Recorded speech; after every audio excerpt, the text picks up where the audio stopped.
ในยุคนี้นะครับปฏิเสธไม่ได้เลยว่าเทรนด์นาฬิกาขนาดเล็กเนี่ยกำลังมาแรงมากๆนะครับโดยที่นาฬิกาดำน้ำทั้งหลายเองเนี่ยก็มีการปรับตัวให้มีขนาดเล็กลงมากๆนะอย่างไซโก้เองเนี่ยก็ออกรุ่น38มิลมานะครับส่วน Citizen เองเนี่ยก็มีหนึ่งในนาฬิกาที่ผมว่าหลายๆคนอาจจะไม่ลึกได้ซ้ำว่ามันเคยมีรุ่นนี้อยู่นะครับวันนี้จะเอาเรือนนี้มารีวิวให้ดูกันนะว่ามันเป็นนาฬิกาไซส์เล็กที่น่าสนใจยังไงบ้างโดยรุ่นนี้เนี่ยคือ Citizen Pro Master รหัส EO 2020-08E นั่นเองนะครับแน่นอนนะครับว่านาฬิกากลุ่ม Pro Master เนี่ยก็คือนาฬิกากลุ่มตระกูลดำน้ำแบบค่อนข้างจะจริงจังหรือว่าเป็นพวกโปรมากๆแล้วนะครับโดยที่มันผ่านมานาฬิกากลุ่มนี้ก็จะมีตัวเรือนที่แบบใหญ่พอสมควรนะประมาณ40มิลเป็นต้นไปแล้วก็แน่นอนนะครับว่าจะเน้นความเป็นนาฬิกาของผู้ชายเป็นหลักนะนาฬิกาดำน้ำเนี่ยเราแทบจะไม่ค่อยเห็นแบรนด์ไหนทำนาฬิกาของผู้หญิงออกมาเลยนะครับแต่ว่าเรือนนี้เนี่ยทาง Citizen บอกว่าจริงๆเขาตั้งใจทำมาให้เป็นนาฬิกาดำน้ำสำหรับผู้หญิงนะสำหรับคนที่อยากจะได้ความเล็กลงหน่อยนะครับแต่เอาจริงๆมันจะมีคอนฟลิกต์อยู่อย่างหนึ่งนะอันดับแรกเลยนะคือ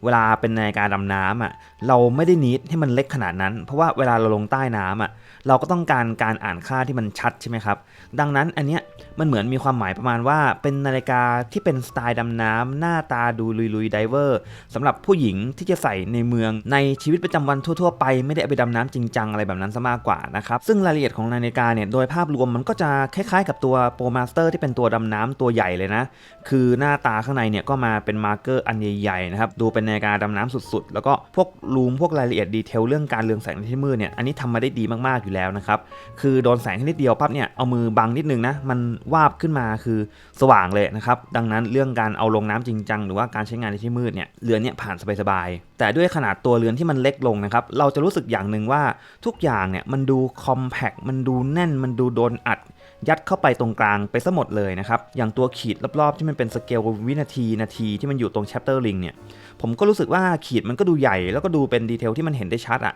แล้วก็ดีไซน์ของเบเซลเขาอ่ะจะมีการให้ที่มันเป็นปะเป็นเส้นจุดๆแบบนี้มาเต็มวงเลยนะครับมันก็เลยไปแมทช์กับตัวขีดด้านในเข้าไปอีกดังนั้นเนี่ยเวลามองผ่านๆเราจะรู้สึกว่าเอ้ยมันเป็นนาฬิกาเล็กก็จริงแต่ว่ามันแทบจะไม่เหลือพื้นที่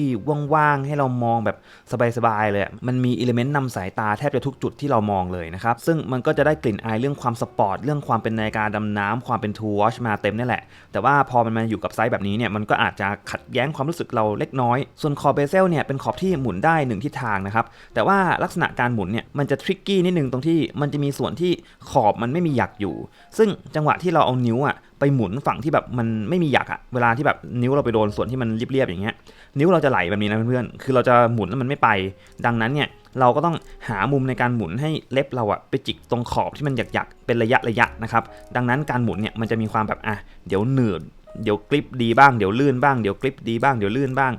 งปนกันไปนะครับเป็นการหมุนที่อาจจะยังไม่ได้สมูทมากนะแต่ถ้าเกิดใส่พวกถุงมือใส่พวกเวทสูทที่แบบมันเป็นยางมันอาจจะกริปติดมือได้ดีกว่านี้นะครับอันนี้ก็ใช้งานใต้น้ำอาจจะโอเคแหละแต่ว่าใช้งานในทั่วๆไปผมว่ามันยังแปลกๆอยู่บ้างนะในการหมุนส่วนตัววัสดุเนี่ยกระจกก็เป็นมิเนอรัลคริสตัลนะครับการตัดแสงถือว่าทำได้กลางๆนะครับไม่ได้เกลี้ยงมากบางมุมก็อาจจะพอเห็นความเคลียร์อยู่บ้างนิดหน่อยแล้วก็แน่นอนนะครับว่าหน้าปัดด้านในเนี่ยเป็นสีดำๆที่อมเทานิดนึงแล้วก็เป็นแผงโซล่าที่เอาไว้ชาร์จพลังงานแสงอาทิตย์ด้วยนะครับเพราะว่าระบบ Eco Drive ของ Citizen เนี่ยก็ถือว่าเป็นระบบที่ Citizen เอามาชนกับพวก Automatic Movement ราคาถูกๆอะไรแบบนี้นะครับคือถ้าเกิดเราใส่ใช้งานทุกวันนะครับเจอแสงแดดแสงนีออนแสงฟลูออเรสเซนต์มันก็จะมีการเติมพลังงานเข้าไปเรื่อยๆนะคือว่าง่ายๆถ้าเกิดมันโดนความสว่างอยู่บ้างแบตมันจะไม่หมดแน่นอนนะครับอันนี้ก็เป็นข้อดีของระบบแบบนี้ส่วนสเปคการกันน้ำ200เมตรซึ่งถือว่าเทียบเท่าระดับโปรไซส์ใหญ่จริงจังมากๆนะครับนี่น่าจะเป็นนาฬิกาไซส์แบบต่ำกว่า38มิลที่กันน้ำที่ดีที่สุดอันดับต้นๆในงบนี้แล้วนะครับเท่าที่ผมเคยจับมานะส่วนลักษณะตัวเคสตัวเรือนก็เป็นการขัดด้านมาซะเป็นส่วนใหญ่นะครับเป็นสไตล์นาฬิกาดำน้ำเลยคือเขาก็จะไม่มีส่วนขัดเงามาเยอะเพราะว่าเวลาไปใส่ใช้งานจริงจังเนี่ยมันจะขูดกระแทกนั่นกระแทกนี่เกิดรอยได้ง่ายก็เลยเป็น texture แบบ brush finish แบบนี้มันก็จะดีกว่านะครับส่วนฝาหลังปิดทึบมาแบบนี้นะครับแล้วก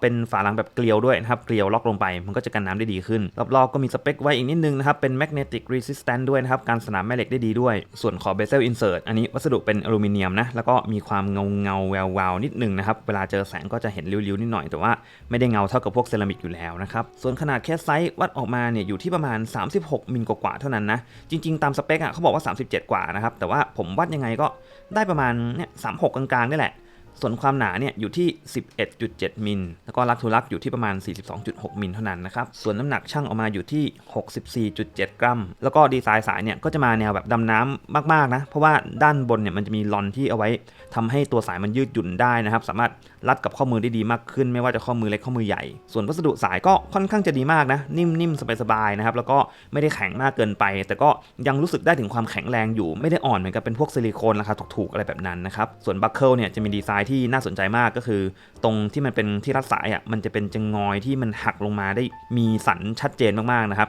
ซึ่งไอ้ตรงเนี้ยมันทำให้การรัดสายมันแน่นมากๆไม่ทำให้สายเนี่ยมันหลุดออกมาจากบัคเกิลโดยอุบัติเหตุแน่นอนนะครับอันนี้คือซีเคียวมากๆเลยข้อมือผม 5.75 นิ้วหรือว่า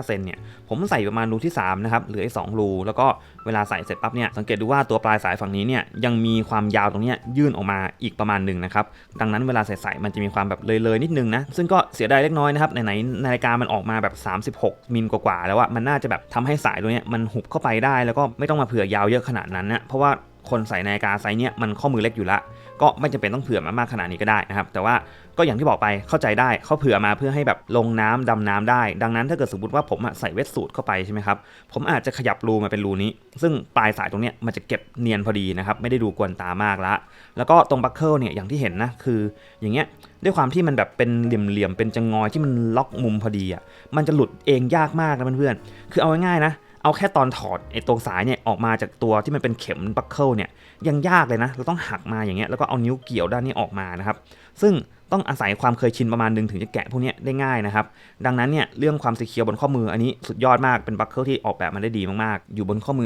5.75 นิ้วหรือว่า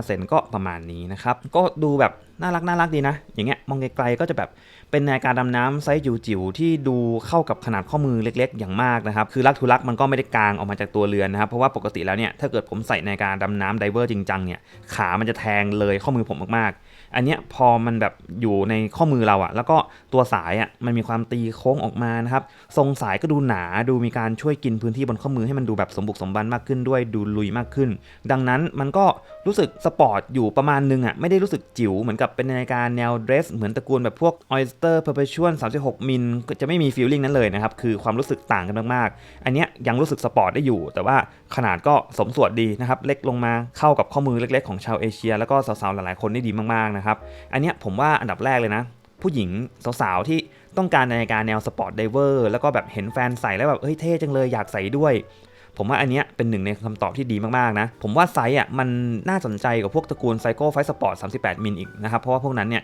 มันก็38 มิลใหญ่กว่าเรือเนี่ยประมาณเกือบ2 มิลเลยดังนั้นอันเนี้ยก็เล็กกว่านะครับแล้วก็หน้าตาเนี่ยจริงๆผมว่าอันนี้ดูลุยดูมีความเป็นโปรเฟชชั่นอลไดเวอร์มากกว่าตัวไซโก้ไฟสปอร์ต38 มิลด้วยนะครับดังนั้นสาวๆที่กำลังอยากได้แบบนี้อยู่เนี่ยผมว่าตอบโจทย์มากนะสำหรับเรือนนี้ส่วนผู้ชายข้อมือเล็กก็แน่นอนใส่ได้เหมือนกันนะครับอย่างผมเนี่ยก็เป็นคนข้อมือเล็กพอสมควรเวลาใส่เราจะรู้สึกแบบชิลมากเลยคือปกติเวลาใส่นาฬิกาดำน้ำผมก็จะแบบดูธรรมะทแมงดูนาฬิกาใหญ่ๆโอเวอร์ไซส์ดูมีความเด่นเตะตาหน่อยนะครับซึ่งบางคนอาจจะมองว่ามันใหญ่ไปสำหรับข้อมือคุณนะแต่ว่าผมชอบแนวนั้นผมก็เลยไม่ได้ซีเรียสอะไรมากคือเราชอบนาฬิกาใหญ่ๆอยู่แล้วแต่ว่าพอใส่นาฬิกาเรือนเล็กปั๊บนะผมรู้สึกว่าเฮ้ยมันสบายเพื่อนๆมันเบาแล้วมันก็รู้สึกว่าเราสามารถใส่เรือนอย่างเงี้ยออกไปทำงานได้ทุกวันโดยที่ไม่ต้องคิดอะไรเยอะนะครับวันไหนรู้สึกว่าเหงื่อออกเยอะแน่เลยต้องออกแดดแน่ๆหรือว่าจะต้องมีเหตุการณ์บางอย่างที่นาฬิกาเรามันต้องมีการทนทานต่อการเหวี่ยงการหมุนหรืออาจจะกระแทกได้ไม่อยากจะระวังนาฬิกามากเรือนแบบนี้จะตอบโจทย์สุดๆนะครับเพราะว่าทั้งความเบาแล้วก็เรื่องวัสดุตัวเรือนเรื่องความเป็นขัดด้านมาทั้งหมดเนี่ยมันก็ตอบโจทย์ในการใช้งานจริงจังอยู่แล้วดังนั้นก็น่าจะเป็นตัวเลือกที่ดีมากๆสำหรับคนข้อมือเล็กที่ต้องการนาฬิกาแนวสปอร์ตแบบนี้อยู่นะครับ